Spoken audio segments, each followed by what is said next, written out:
আসসালামু আলাইকুম বন্ধুরা, আশা করি সকলেই ভালো আছেন। প্রতিনিয়ত ইসলামিক ভিডিও পেতে ইসলামিক গল্প চ্যানেলটিকে সাবস্ক্রাইব করে রাখতে পারেন। আসসালামু আলাইকুম বন্ধুরা, আশা করি সকলেই ভালো আছেন।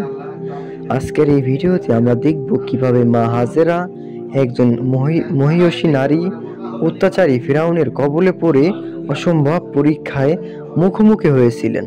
তার বিশ্বাস, ধৈর্য এবং আল্লাহর উপর অগাধ ভরসা কিভাবে তাকে এই কঠিন সময়ে সাহায্য করেছে তা আমরা বিস্তারিত আলোচনা করব। এই গল্প শুধু একটি ইতিহাস নয়, বরং আমাদের জীবনে একটি মহান শিক্ষা। চলুন ভিডিওটি শুরু করা যাক। হযরত ইব্রাহিম আলাইহিসসালাম এর হাজেরা আলাইহিসসালাম এবং তাদের পুত্র ইসমাঈল আলাইহিসসালাম এর ঘটনা ইসলামিক ইতিহাসের অত্যন্ত গুরুত্বপূর্ণ।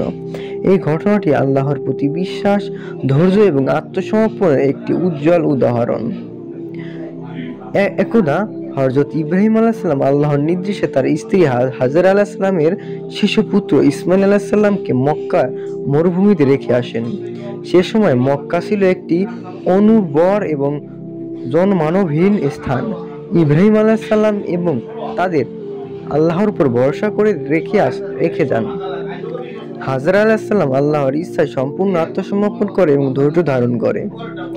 মরুভূমিতে একাকিত্ব। হাজেরা আলাইহিসসালাম এবং তার শিশু পুত্র ইসমাঈল আলাইহিসসালাম মরুভূমিতে একা পড়ে থাকেন। চারদিকে কোনো জীবনের চিহ্ন নেই, শুধু বালি এবং পাথর।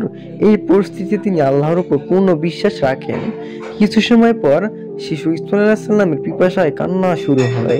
হাজেরা আলাইহিসসালাম পানি সন্ধানে ছোটাছুটি শুরু করেন। তিনি সাফা এবং মারওয়া পাহাড়ের মধ্যে শতবার দৌড়ান, কিন্তু কোথাও পানি পাওয়া যায় না। এই সময়ে তিনি আল্লাহর কাছে সাহায্য প্রার্থনা করেন। জমজমের উৎপত্তি। আল্লাহর রহমতে ইসমাঈল আলাইহিসসালামের পায়ের আঘাতে মাটি থেকে পানি বের হয়। এ সময়ে হলো ঝমঝম কূপের পানি, যা আজও বিশ্বব্যাপী মুসলমানদের জন্য পবিত্র এবং আশীর্বাদপূর্ণ।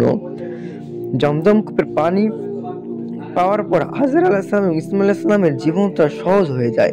কিছুদিন পর জুরহুম গোত্রের কিছু লোক সেখানে আসে এবং হাজেরা আলাইহিসসালামের অনুমতি নিয়ে সেখানে বসতি স্থাপন করে এবং মক্কার গড়ে ওঠে। হাজেরা আলাইহিসসালাম এই ঘটনা থেকে আমরা শিখতে পারি আল্লাহর উপর পূর্ণ বিশ্বাস এবং ধৈর্য ধারণ করা, কঠিন পরিস্থিতিতে আল্লাহর সাহায্যের জন্য প্রার্থনা করা। আল্লাহর রহমত এবং আশীর্বাদ সর্বদা আমাদের সাথেই আছে। ধন্যবাদ।